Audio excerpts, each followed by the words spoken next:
have developed speed, but we have shut ourselves in. Machinery that gives abundance has left us in want. We think too much and feel too little. More than machinery, we need humanity. We know the air is unfit to breathe and our food is unfit to eat, as if that's the way it's supposed to be. We know things are bad, worse than bad. They're crazy. Silence! The great and powerful Oz knows why you have come.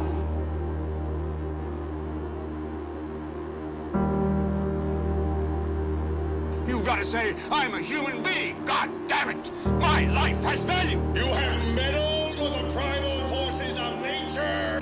Don't give yourselves to brutes.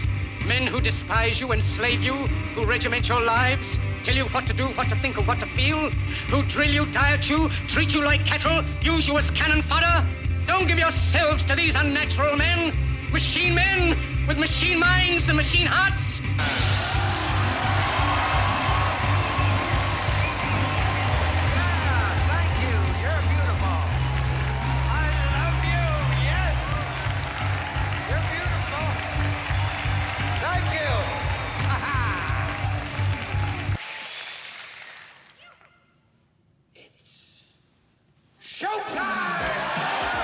It's time to buckle up for making sense of the madness. And who loves you? And who do you love?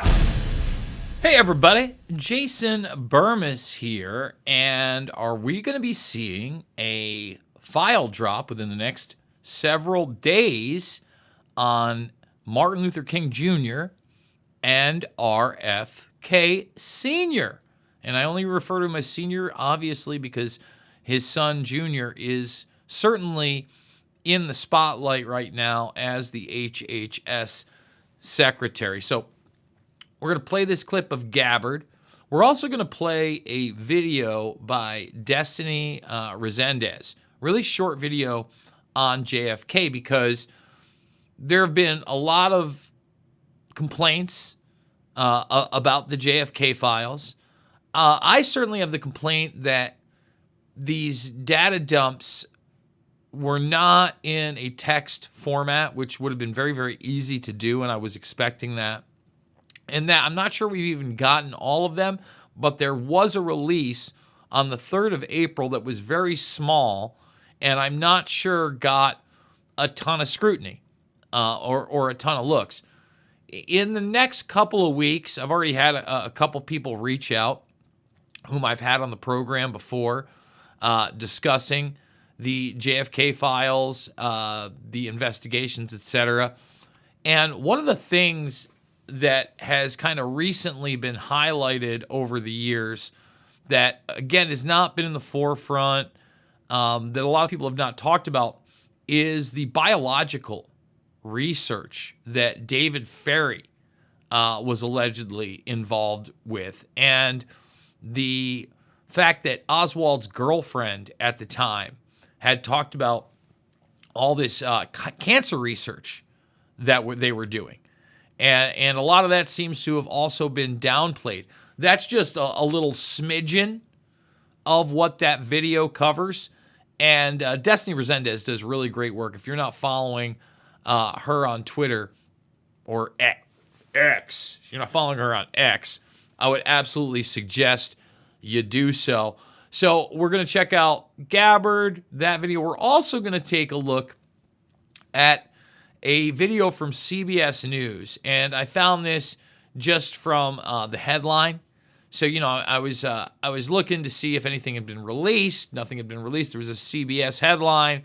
I clicked on that, and then clearly the video that they have underneath the headline that's attached to the article about these is a much older video. I would say, I forget exactly when RFK Jr. went and visited Sirhan, but it was in that time range.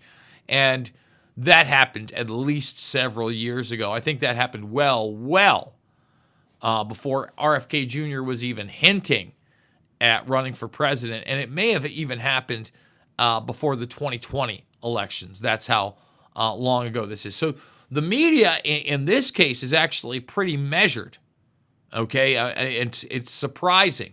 also shows you kind of the shift in the media representation of RFK Jr., obviously. So, without any further ado, let's get the thumbs up, subscribe, share, check out the alt accounts. If you're not following me on X, there are so many stories and even kind of like little jokey things that I put on X that are not in the broadcast. I really, really can't encourage you enough to go check those out because some of the stories kind of slip through the cracks and I only am commenting on them in the peripheral. Or, a lot of people, for instance, sending me the Kurt Weldon, Tucker Carlson interview. We interviewed Kurt Weldon months ago on this very broadcast. He broke bombshell news. I don't believe he even said it on Tucker Carlson, but he said that 2 of the hijackers were under the direct payroll of the CIA on my broadcast. It should be national news. It's not. So at least on X, I can kind of interact with people. I can let them know that happened. I can show them the videos, etc. It's a great place to go. Also, cannot do it without you guys. $5, $10, $15, it absolutely means the world to me. I want to thank Lamb, who just bought me 5 coffees. We can't do it without you. There are no more paid gigs. I want to thank all the supporters out there. There are the links down below. Let's get into it. So let's start with the JFK documents, right? So we had the 16 PDF files at the end of March, and then we had another 207 files on April 3rd. I have noticed that it seems like we have more files here, right? But everything's marked at 318, right? And listen, the 2023 release, the 2022 release, the 2021 release didn't really have much in them. The 2017, 2018 release, that did have some meat on the bone. We covered that at length when they came out.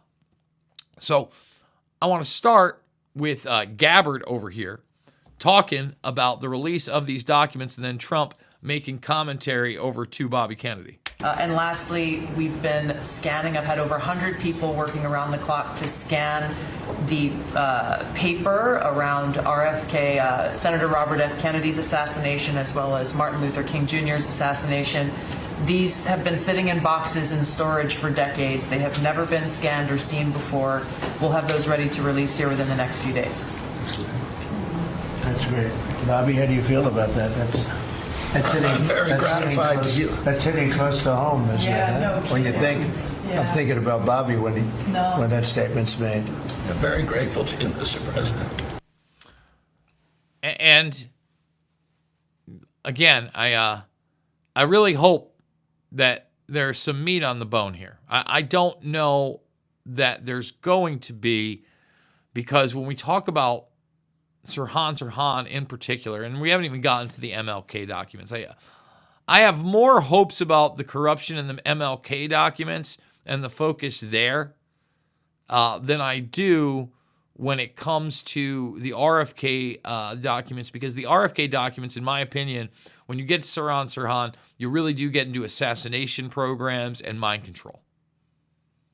All right? And I don't know how many of those documents exist, or if they do exist, where exactly they exist. So, before we get to the Destiny Resendez clip, which we're going to do in a moment, I want to play this mainstream account, okay? Because this is CBS This Morning, and it's got such a different tone to it than it would today. And I'm actually kind of surprised that they even put it up at this headline right here, because again, this article just came out a few days ago. But you look at it, the CBS This Morning, obviously not anything to do with the article other than just kind of revisiting what RFK Jr. has to say about it. Whether Robert F. Kennedy's assassination involved a second gunman. The senator and presidential candidate was shot and killed after a speech in 1968. Sirhan is serving a life sentence for Kennedy's murder, but Robert Kennedy Jr. told the Washington Post that once he saw the autopsy report, quote, I didn't feel it was something I could dismiss. I was disturbed the wrong person might have been convicted of killing my father. Tony DeCopel is here. Tony, good morning. Good morning. Quite a thing to say, huh? Yeah.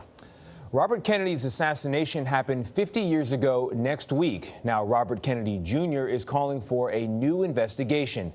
He met face-to-face last year with Sirhan Sirhan, that's the man convicted in the plot to kill his father, and he says he left that meeting believing that the gunman was falsely accused. Now it's on to Chicago, and let's win there. Thank you, guys. Robert Kennedy was in Los Angeles on the night of June 5th, 1968, celebrating his victory in California's presidential primary.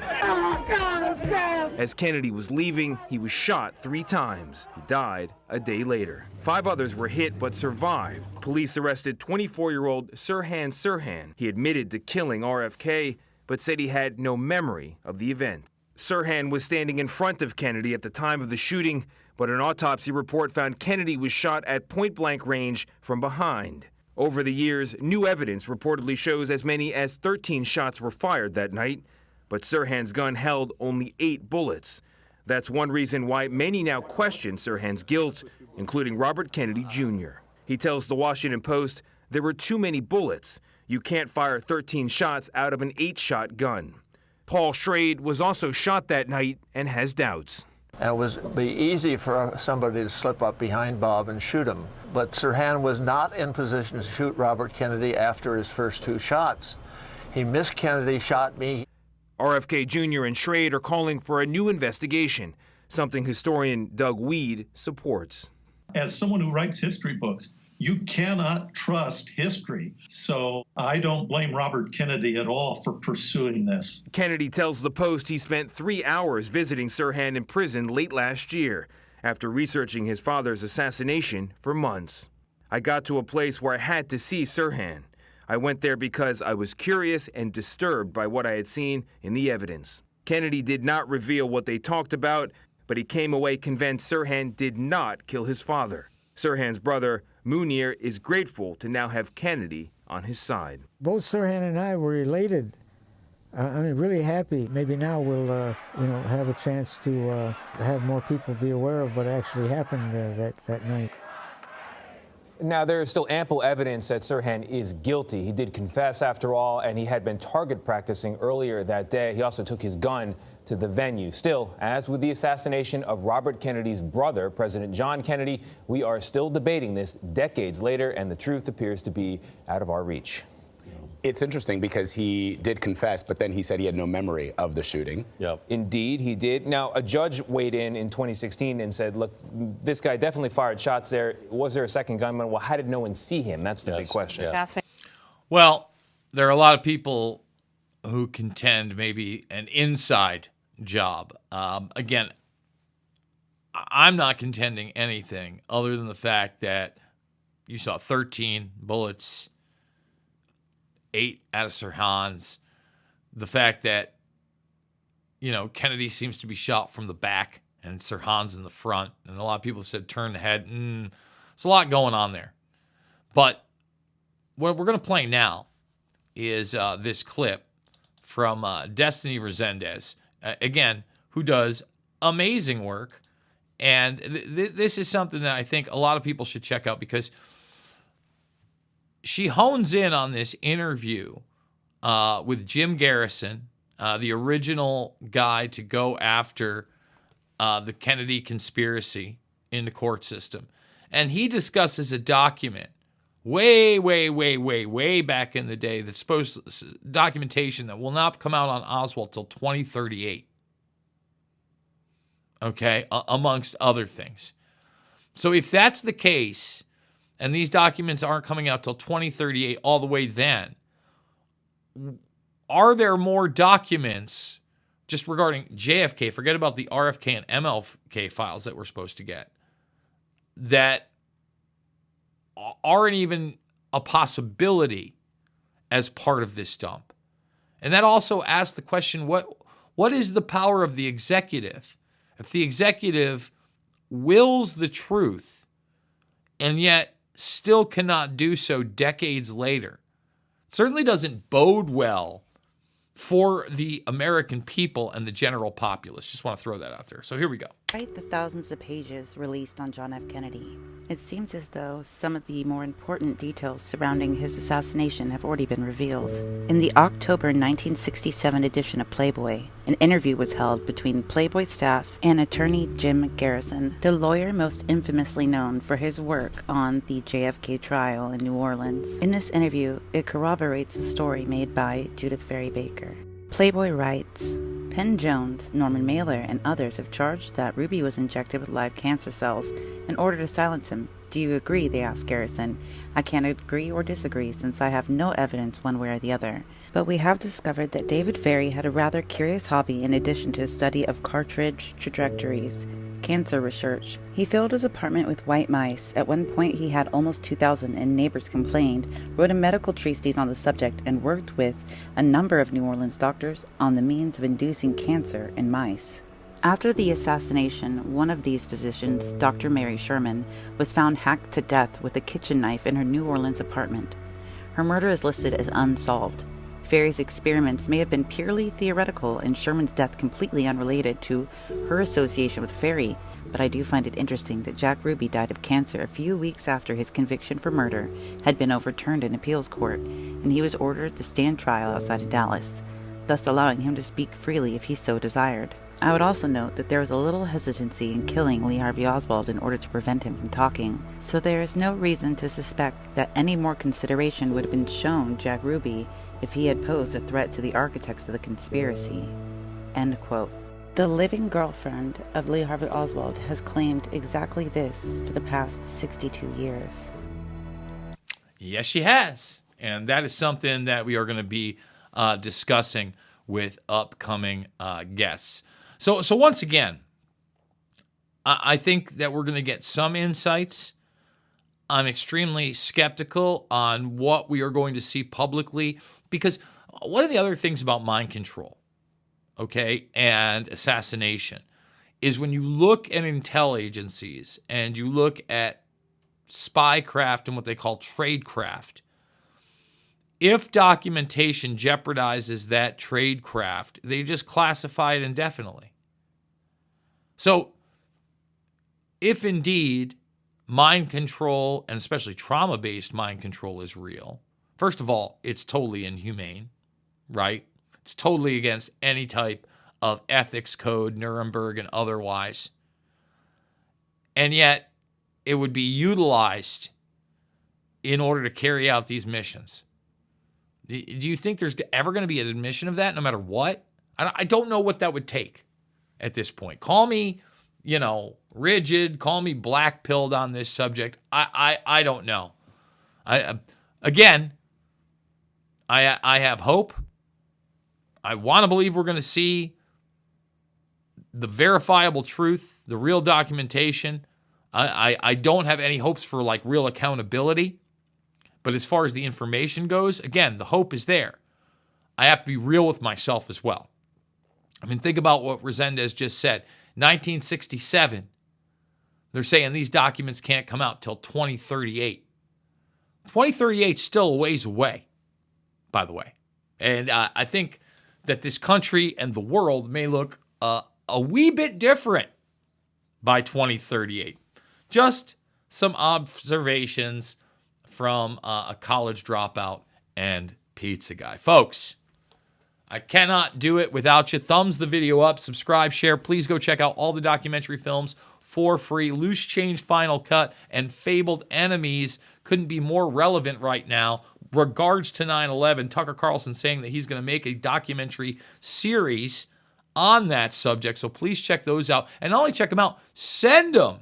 Send them to the Tuckins. Send them to the Tuckins and say, hey, why don't you use this as a baseline for the subject matter and material and the eyewitnesses that you're going to delve into. Just saying that. $5, $10, $15. It means the world to me. Big supporters. Thank you so much. If you don't want to do the Buy Me a Coffee, there are other links down below. This is truly independent media that goes well beyond the left-right paradigm, because as I always tell you, and I truly believe, folks, the issues that we discuss today, they are not about left or right. They're always about right and wrong. I absolutely love you guys, And we will see you all on the flip side.